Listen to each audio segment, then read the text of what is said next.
Hello YouTube family, कशा आहात? I hope तुम्ही मस्त आणि मजेत असणार. तर आज एका कमेंटचं उत्तर देण्यासाठी मी व्हिडिओ बनवत आहे. तर मला एका भैयाने कमेंट केली. त्यांचं नाव आहे काय गणेश मोरे 3555 असं काहीतरी त्यांच्या आय डीचं नाव आहे. तर भैया, मी तुमच्या कमेंटचं उत्तर देत आहे. तर मी एक रील टाकली होती, ह्याला यूट्यूबला रील टाकलेली आहे की संभाळ घसरल पाय गं, ह्या सॉन्गवर मी रील टाकलेली आहे. तर त्याच्यात मी कॅप्शन लिहिलं होतं की माझं वय किती असेल.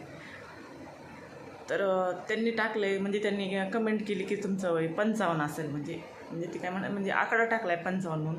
अहो भैया, मला एक तुम्हाला सांगायचं आहे की माझ्या आईचंच वय आहे 55 ते 60. दुसऱ्या माझ्यापेक्षा मोठ्या बहिणी 3 आहेत. मी लास्ट आहे, सर्वात लास्ट आहे. आणि माझं वय किती असेल बरं? माझ्या आईचंच वय तेवढं आहे. तर माझं